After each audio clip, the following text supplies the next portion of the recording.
What happens when country music royalty collides with daytime TV controversy? Well, you're about to see, because the showdown between Reba McEntire and Whoopi Goldberg on The View has the entire internet buzzing. What began as a polite interview spiraled so fast that producers panicked, security rushed in, and by the end, one of country music's biggest legends was escorted right off the stage. But before we dive in, make sure you hit that subscribe button and drop a comment below, because, trust me, this is one exchange you won't forget. From the second Reba walked on set, the air felt charged. She was supposed to talk about her new tour and her foundation's work in rural communities. Instead, something about the welcome felt colder than usual. Whoopi started out polite enough. "Welcome back to The View, Reba. Always good to have you." But her smile didn't reach her eyes, and her next words hinted that she had a very different plan for this segment. You know. Whoopi leaned forward. "There's been a lot of talk lately about country music's connection to certain political climates." The co-hosts shifted in their seats. This was not the agreed-upon script. Reba stayed calm, though a flicker of tension crossed her face. "My foundation is about education and healthcare access. Politics doesn't enter into helping kids get books or making sure families see a doctor." But Whoopi pushed harder. "Oh, but doesn't it? When you perform for certain audiences, at certain venues, aren't you endorsing something by association?" The studio fell silent. The atmosphere was no longer light entertainment. It was a trial. Reba's jaw tightened. "I sing for everyone. I don't screen my audiences by their beliefs. And I won't take responsibility for each person's politics just because they bought a ticket." Whoopi's voice sharpened. "Country music has become tied to certain ideologies, and when someone of your stature refuses to speak out against harmful rhetoric, isn't that complicity?" The word landed like a grenade. Reba's eyes flashed. For the first time, her composure cracked. "Complicity? I've spent my career bringing people together. I've given to causes across the spectrum because helping people shouldn't divide us. If you think refusing to lecture my audience makes me complicit, then we disagree on what entertainment even is." But Whoopi pressed harder, her voice rising. "Entertainment has always been political. Every song, every stage, every cause sends a message, and silence in the face of extremism is complicity." "Extremism?" Reba shot back, her famous red-headed fire showing. "Who are you to define that?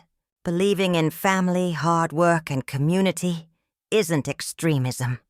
And if you think it is, maybe you need to check your own prejudices."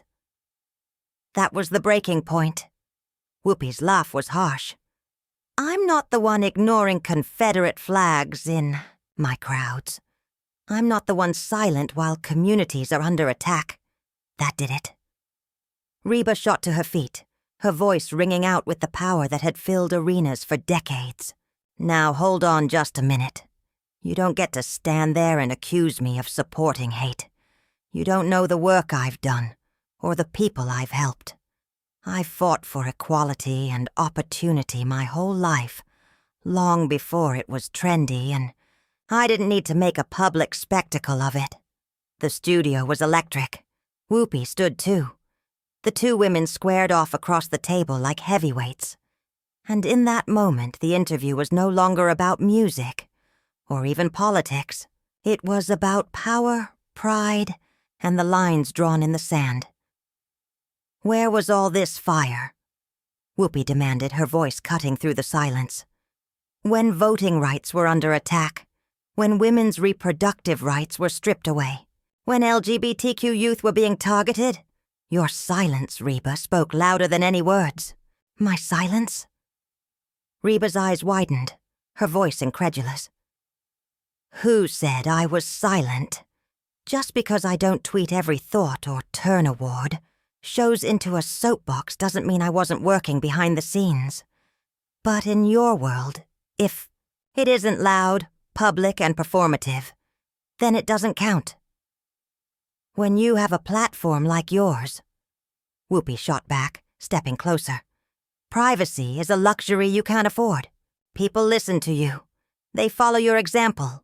And when you say nothing, you're telling them those fights don't matter. Reba shook her head, her red hair catching the studio lights like fire. No, Whoopi. What I'm telling them is that music doesn't have to come with a political sermon. That people can sit in an arena, enjoy a song, and not have an agenda shoved down their throats. But clearly, that's not something you understand. The studio was on edge. The camera zoomed in. Every word was landing like a punch. What? I do understand. Whoopi countered, her voice sharp as glass.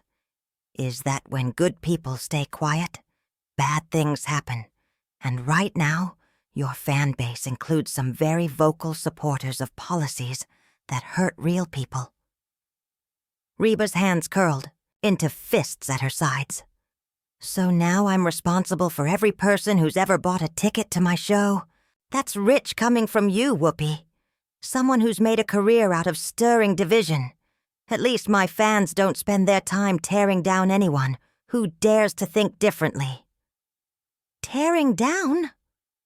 Whoopi's eyebrows shot up. No, Reba. That's called holding people accountable. There's a difference. Though I don't expect you to understand from your ivory tower in Nashville. That struck a nerve. Reba laughed, a sharp, humorless sound. Ivory tower. Don't you dare.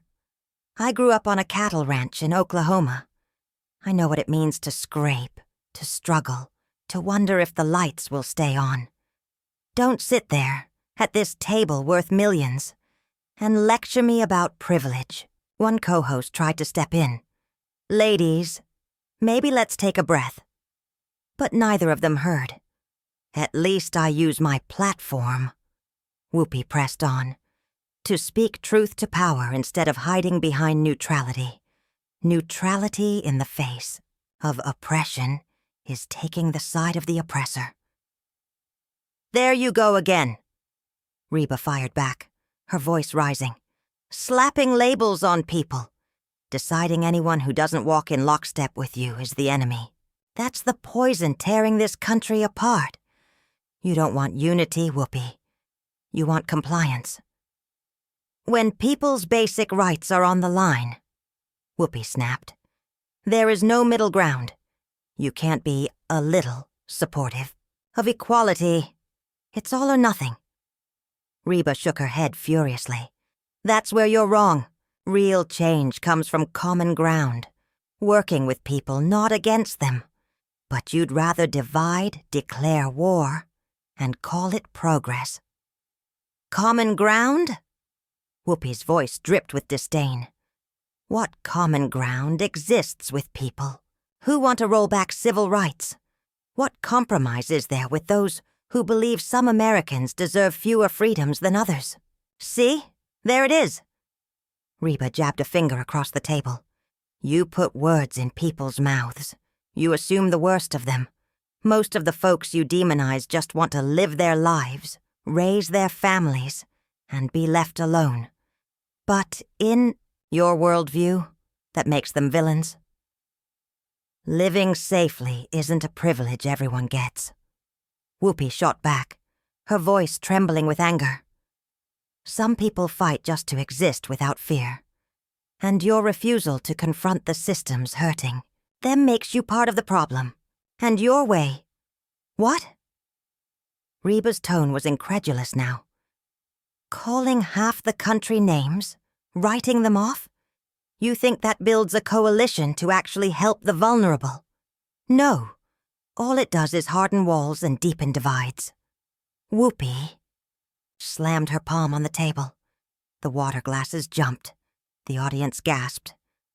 I'm not here to coddle anyone's feelings while lives are at stake. If people are offended by being called out for supporting harmful policies, maybe they should ask themselves why those policies appeal to them. Harmful according to who? Reba shot back, her voice like thunder. According to you, according to this table, you've crowned yourselves arbiters of right and wrong, and anyone who questions your judgment gets smeared and dismissed. Some things are right and wrong, Reba, Whoopi declared, her voice echoing in the hushed studio. Human dignity is not a debate. Nobody's debating human dignity. Reba's voice finally broke into a roar, her Oklahoma twang sharper than ever. But you don't get to decide for the whole world what that means, or how it should look. You don't get to dictate the only valid opinion. And then, Whoopi leaned in, her eyes locked on Reba's. When people's rights are on the line, yes, I do get to have a say, and so do you. But you keep choosing silence. The audience erupted into a low, anxious murmur. The two women were now standing again, nose to nose across the table, the cameras still rolling. The co-hosts were frozen, the crew waiting for a signal. Security lingered just off stage, and the fight wasn't over. The studio had dissolved into chaos now. Audience members whispering frantically, producers waving their arms behind the cameras, and the co-hosts sitting frozen, wide-eyed, unsure whether to intervene or let the storm burn itself out. Reba squared her shoulders, her voice cutting through the noise like a blade. You think calling in security makes you strong? It makes you afraid. Afraid of facing someone who won't bow to your moral theatrics. Whoopi's nostrils flared, her voice dropping into a low, dangerous growl. No, Reba. It makes me unwilling to give my platform to people who normalize cruelty and pretend it's just a different opinion. Reba's laugh was sharp, cold, without an ounce of humor. Cruelty. The only cruelty here is you deciding who gets to speak and who gets silenced. You've crowned yourself judge, jury, and executioner of the national conversation. The audience shifted uncomfortably, the tension in the air nearly unbearable. One of the security guards stepped forward, uncertain, but Reba held up a hand, never breaking eye contact with Whoopi. Don't bother, she said firmly. I'll leave on my own terms. Not because you told me to, but because I refuse to be part of a circus where disagreement is treated like a crime. She turned, grabbing her jacket from the back of her chair. The sound of the zipper slicing through the silence felt final. Whoopi shouted after her, voice trembling with both fury and desperation. Run away, then. That's what people like you always do. Walk out when it's time to actually stand for something. Reba stopped dead in her tracks, pivoting slowly to face her again. Her eyes were like steel. No, Whoopi, I stand every day. For my family, my fans, my values. What I won't stand for is being called a fascist because I refuse to kneel at your altar of outrage. There's a difference between standing for something and standing on people. Gasps rippled through the crowd. For a moment, Whoopi seemed stunned into silence. And then, with every camera rolling, Reba slung her jacket over her shoulder, strode past the bewildered security guards, and walked out of the studio. The audience erupted. Not in applause, not in boos, but in a stunned roar of disbelief. The co-hosts sat frozen, and for once, Whoopi Goldberg, the immovable force of daytime television, had been left standing alone at her own table, shaking with anger, staring at the space Reba had just vacated. The broadcast cut to commercial, but the damage was done. The cameras kept rolling, every second capturing the unraveling of what was supposed to be just another daytime debate. Reba, standing tall even as the security guards hovered, gave one last look across the table. Her voice was steady now, almost mournful. This is exactly what's wrong with discourse in this country. Whoopi didn't hesitate, venom dripping from every word. What's wrong with discourse is people like you who pretend to be above it all while quietly supporting the ones trying to drag us backward. Reba's eyes flashed, her temper flaring again. People like me? You mean people who try to bring communities together instead of tearing them apart? People who believe in finding solutions instead of just pointing fingers? Yeah, what a terrible person I must be. The guards inched closer, waiting. The tension was unbearable. The studio, like a powder keg seconds from detonation. You want to unite people behind bad ideas, Whoopi accused, her voice rising. That's not unity. That's complicity in harm. And you want to divide people into teams and declare war on anyone who won't join yours. Reba shot back. That's not progress. That's destruction. A guard leaned in. Ma'am, he said softly, I'm going to have to ask you to come with us. Reba glanced at him, then turned back to Whoopi. Her face was a mask of disappointment. Unbelievable. This is what your version of tolerance looks like. This is what your version of inclusion looks like. Anyone who challenges your worldview gets silenced and removed. Whoopi bristled, voice shaking but defiant. You challenged more than my worldview. You challenged my character, my integrity, and my right to speak truth to power. Reba shook her head.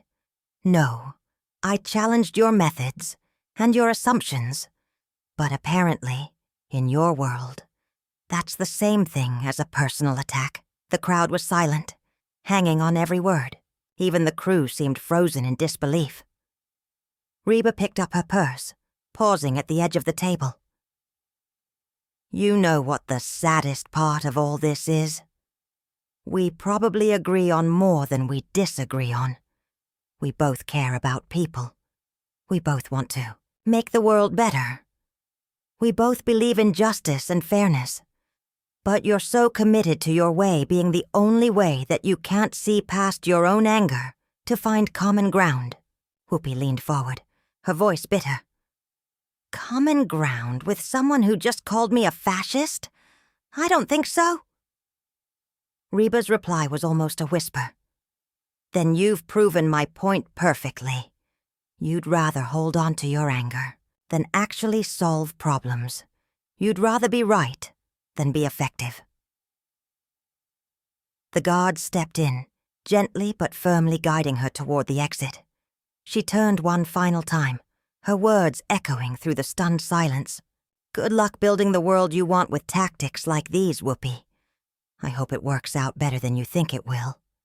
And just like that, Reba McEntire, country music legend, beloved by millions, was escorted off the view set in front of a live audience. Whoopi stood at the table, chest heaving, eyes locked on the empty space where her guest had stood moments earlier. The other co-hosts sat frozen, the audience barely breathed. Finally, Whoopi turned back to the cameras, her voice shaky but trying to reclaim authority. Well, that was certainly unexpected.